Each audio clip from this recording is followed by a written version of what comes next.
خبيني يا حاجه خبيني. في ايه يا حبيبي مالك؟ بقول لك ايه يا حاجه، ما شفتش عيل كده بيجري من هنا لابس تيشيرت ازرق وبنطلون اسود؟ انا شفته. طب ليه يعني بقى؟ انت مالك جري منين؟ بقول لك ايه، انا مش هقول لك انا مش هشتري البطاطس دي. بطاطس دلوقتي بكام البطاطس دي؟ الكيلو ب 200 جنيه. نعم مع الصعباطي. خدي جري انا هحطهم منين؟ لك بقى في شنطه. انت مش عاوز حاجه، جري منين؟ جري من هنا. هنا؟ مالك يا ابني قول، مالك فيك ايه؟ ده جوز عمتي وعاوز يقتلني. يقتلك يا نهار اسود؟ طب اجري من حياتي، اجري من حياتي يا لهوي اقتله. يا حاج ما شفتش عيل صغير جري من هنا؟ اه انا شفته، اللي لابس تيشيرت ازرق كده وبنطلون اسود. هو ده. وعنده 11 سنه صح؟ هو اه ده جري من هنا. جري من هنا؟ نهار اسود، هو الراجل ده عمال يجري ورا والتاني عمال يجري ورا، هو في ايه؟ يعملوا حاجه في الواد يا عيني يا حرام.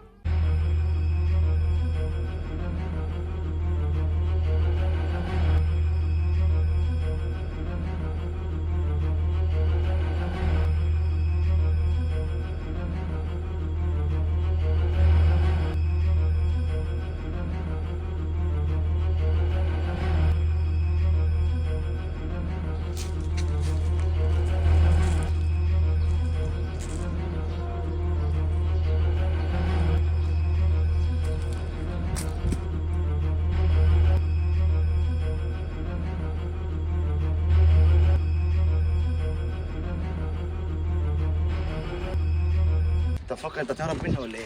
امال متجوز عمتك ده عشان ايه؟ عشان خاطر الفلوس يا حبيبي. اخلص منك ثم اخلص من ابوك واخلص من عمتك واخد كل الحاجه. يلا امشي. سيبني يا عم حسام، مش عاوز اموت من نفسي. امشي مش عاوز اموت. امشي.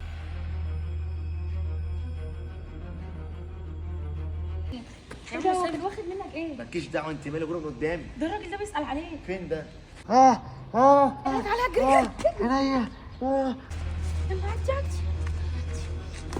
عبد الله في ايه يا عم انت عايز منه ايه؟ ده ابني. ابوك ده يا ابني؟ اه بابا.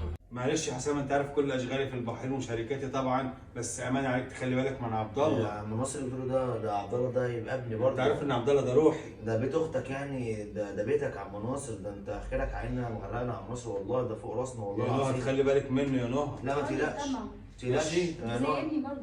ما تقلقش يا عبد الله، انت اي حاجه بص تعوزها اسمع كلام جوز عمتك وعمتك، ماشي؟ ماشي. امشي وانا مطمئن. ما تقلقش يا عم ناصر. طب انا عايزك يا حسام 5. ماشي. ايه يا عم ناصر؟ بص يا حسام، الظرف ده فيه 10,000 جنيه. ماشي؟ ليه ده يا عم ناصر؟ بس خلي معاك. لا لا لا لا يا عشان عم ناصر. محتاج حاجه. انت كده بتشتمني والله عبد الله العظيم. بيحب المصاريف برضه، معلش. يا عم انا ناصر. بقول على المصاريف. انت تشتمني كده يا عم ناصر. معلش انا ده مش ابني. شديناها برضه عشان انت ايه، انا كبرتك انت تخلي بالك من عبد الله، ماشي؟ ده ابني يا عم ناصر، ما ينفعش انت تعمله ده انا عارف والله. برضه، انا بوزع ظن في محل ان شاء الله، بس خلاص الشركات وهاجي لكم ان شاء الله، يا ماشي؟ عم ناصر بس. معلش عشان بس محتاج مصاريف، ماشي؟ يلا ماشي يا سلام. عم ناصر، يلا. ماشي يا عم ناصر. السلام عليكم. ماشي مع السلامة يا عم ناصر. خش بس خش. حد شافك؟ لا. ايه جبت حاجة؟ جبت حاجة دي تمام فعالة؟ فعالة. حط له نقطتين في الكوب بقى وخلاص هيروح. يعني الواد الصغير لو حط له بقى نقطتين هيسافر هيموت خالص. ماشي يلا اتكل على الله كده. كلمك تاني يا سلام. يا نهار اسود، ما انت عاوز تخلص من ابن اخويا يا حسام؟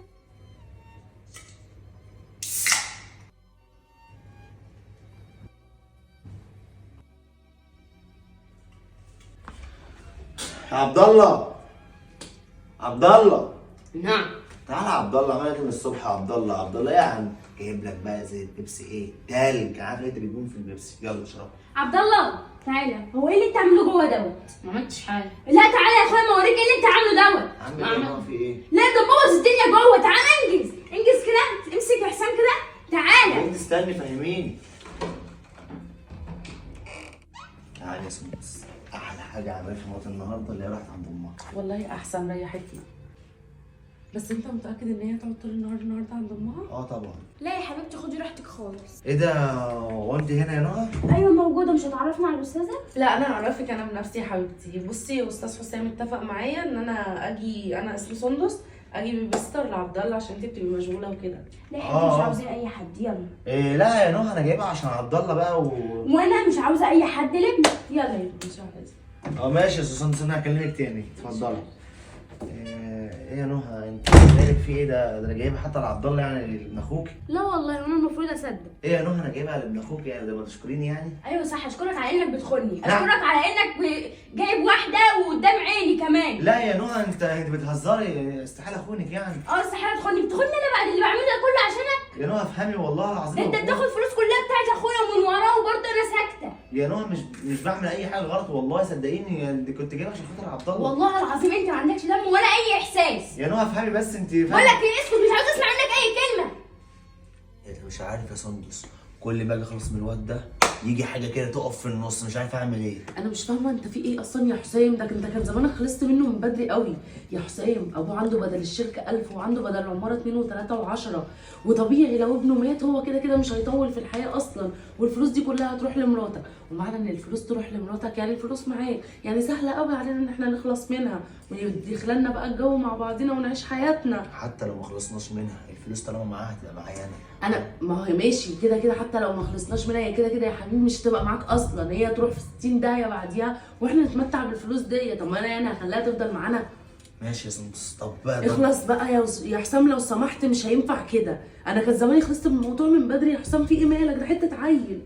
ماشي يا سندس. ايه نصر يا حبيبي، عامل ايه؟ ايه ده انت جاي بكره؟ طب تيجي بالسلامه والله يا حبيب اختك، انت وحشني جدا. جاي بكره؟ خلاص يا سندس ما تقلقيش، انا هخلص منه النهارده عشان خلاص ابوه راجع بكره، مفيش وقت. النهارده خلاص هخلص كل حاجه. ماشي يلا سلام. اجري يا عبد الله، استخبى في اي حته قبل ما عمو حسام يشوفك، لحسام هو عاوز يقتلك لغايه ما هو يرجع. يلا يا عبد الله اجري بسرعه. فين عبد الله؟ هو مش موجود في البيت كله ليه؟ انت عاوز ايه من عبد الله؟ هكون عاوز ايه منه؟ اكيد هجيب له حاجه من تحت. على فكره انت كداب، انت عاوز تخلص مني. ايه اخلص منه ده؟ انت لسه الكلام ده في دماغك يا نهى ولا ايه؟ لا استحاله. فين عبد الله يا نهى؟ انا مشيته يعني عشان عارف ان انت عاوز تخلص منه اصلا. يعني ايه مشيتيه؟ فين عبد الله؟ قلت لك مشيته. طب انا هجيبه يا نهى. والقران ما هيرحمك. الحقني يا ناصر، الحقني. ايه يا نهى عمال صوتك؟ حسام هيقتل عبد الله، الحقه بسرعه. ايه؟ والراجل التاني كان عايز منه ده ايه؟ جوز اخت الندل، هو فين؟ ده انا رشيته برمله، كان عايز يقتله ورشيته برمله في ده عينه في عايز اول يخلص من الشارع. ابني، عايز يخلص منه، هو فين؟ في اول الشارع رشيته بالرمله. يا ندل يا جبان، ايه ده يا ده انت ناصر؟ طلعت زباله، عايز تخلص من ابني؟ اخلص من ايه يا ناصر؟ انت بتقول ايه؟ هو عمل لك ايه عشان تخلص منه؟ يا ناصر انت ايه الكلام ده؟ امشي قدامي، ده انا ناصر هوريك، انت فاهم غلط. ده انا هوريك. والنبي يا عم ناصر فكني، والله العظيم هسيبكم وامشي والله والله مش العظيم. هسيبك بسهوله اصلا، افكك ايه؟ يا نهى انا جوزك والنبي ما تخلوش يعمل فيها كده. والله العظيم انت ما تستاهلش، ما هو انت طبعا اللي عمل فيك كده، ميبقاش تقابل بقى. يا جماعه الشيطان بس ضحك عليا والله. يبقى بس انت في الشيطان بس. معلش والنبي يا عم ناصر، انا مش هسيبك بسهوله، انت كنت عايز تموت ابني ونصاب وضحكت على البنت. بص اقول لك حاجه، انت اول حاجه تطلق الست دي. ماشي هطلقها والله العظيم وبس فكوني بس هطلقها. لا وحتى لو طلقتها انت عارف نهايتك ايه؟ نهايتك السجن يا بابا. والنبي مش هسيبك بسهوله. والنبي يا نهى ما تخلوش سجن والنبي، وانا هطلقك والله هطلقها. بص انت طالع يا نهى، بس خلاص بقى سيبني امشي بقى. لا مش والله العظيم هسيبك. ما خليه يسيبك، ده انت خنتني وكنت بتضربني وبتهني. ليه ده كله؟ وكمان طماع وعاوز تقتل اخويا. انسان ما عندكش دم، ما عندكش مله يا جماعه والنبي خلاص يا ده ربنا. يا اخي ده انت واكل معيش ملح معانا، نفس بريئه تقتلها. ربنا بيسامح يا جماعه، سامحوني والنبي. لا ربنا ما يسمحش في الاكل، سامح في كل حاجه الا الاكل. يا جماعه والنبي انسان خاين، سامحوني انسان والنبي. والله زباله. العظيم انت مكانك السجن، انت ما تستاهلش غير كده انا اصلا. خلاص بص، البوليس جاي دلوقتي هياخدك هيقبض عليك. انت انسان زباله اصلا، انت ده سجون اصلا، ما ينفعش انك انت الواحد يعمل معاك كويس. انت اتطلقتي خلاص، مالكيش كلام معاك، اتفضلي اتفضلي. نصر والنبي خلاص والله العظيم ما هعملها تاني، انا همشي ومش هتشوف وشي تاني ابدا. لا مش هسيبك، اللي انت عملته ده ما حدش يعمله اصلا، انت مصيرك السجن اصلا وانا هسجنك. والنبي يا عم ناصر، والنبي يا عم ناصر. والله انت ست فاضله، انا مش عارف اقول لك ايه صراحه. لا والله ما فيش اي حاجه، ده ابني وانا شفت حاجه ما تعرفيش كده. عبد الله ده بالنسبه لي ده روحي بامانه، يعني كتر خيرك امانه ان انت انقذتيني من ايد الشخص الحيوان ده. والله العظيم انا يعني شفت المنظر كده ما عجبنيش طبعا، وده ولد وبيجري وكان خايف، كان لازم اتدخل طبعا، ممكن كانت في حاجه تاذيه. الحمد لله ان انا كنت ده في طريق. صراحه فوق دماغي ومن فوق الجميل ده والله اللي انت عملتيه، انقذت روح من بني ادم ندل وجبان، فدي حاجه بسيطه بس. لا كده والله ما تقدير اقدرش للشخص. اخد اي حاجه ده مقابل الجميل تقديرا اللي ليكي انا عملته. والله، لا دي حاجه بسيطه والله، ما تكسفيش ايدي ما عشان خاطر. ينفعش اخد برضو حاجه انا عملتها لله، ما ينفعش.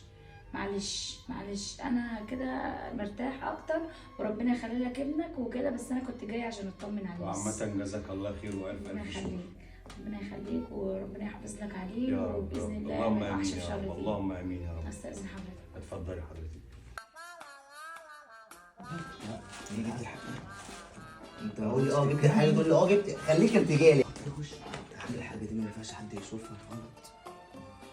الحاجه دي ما انا قلت والله حلو، كان والله حلو. انا ما توقعتش اللي يقولها كده. كمان في قلت له نقطتين وفش هيسافر حبيبي. لا استنى بقول لك ايه. بصوا يا جماعه دي قصه عراقيه. واحد اتنين تلاته. بصوا يا جماعه القصه دي جايه من العراق، بس اول القصه مش تبع القصه نفسها. انا كنت شايف فيديو اجنبي كده، خدت منه لقطات يعني حاجه عجبتني في زي نظام الاكشن وكده، يعني الجري والكلام ده. فانا بعرفكم برضو القصه جايه منين. من نص القصه كده حته الورث وحته جوز اخته ده اللي عاوز ياخد الورث بتاعه، والتاني عنده شركات في الدول العربيه وعاوز يخلص من الطفل عشان خاطر يخلص من الراجل بعده، ثم الزوج عشان خاطر ايه ياخد كل حاجه ليه. دي القصه الحقيقيه، يعني دي القصه الحقيقيه اللي جايه لنا واحنا بنمثلها. فبنحاول نقول للناس انا والتيم يعني اللي بلاش تعملوا حاجه غلط عشان نهايتها برضو غلط، يعني نهايتها مش حلوه. مهما عملت هتوصل للنهايه مش حلوه. مهما عملت الغلط اخره شر يعني، او الشر اخره غلط يعني مش اخره خير. مهما وصلت للحاجه الكويسه من خلال الشر هتقع برضو مهما عملت. التيم كل اللي معانا سندس وبوسي ونهى ويوسف وحسام ونهى وعم ناصر طبعا قدموا الفيديو حلو. ولو عاوز تقولي حاجه ليهم منها قولي لهم. اقول لكم ربنا يخليكم لينا ودايما تبقوا معانا على طول، وانا بحبكم. وفعلا زي ما حسام قال، اللي بيعمل شر بيلاقي شر، واللي بيعمل خير بيلاقي خير. دايما ربنا بيبقى مع الخير اكتر، فيا ريت تعملوا الخير احسن برضه. ربنا يكافئكم كل خير. ماشي، وكل سنه وانتم طيبين، واشوفكم في فيديو جديد. مع السلامه.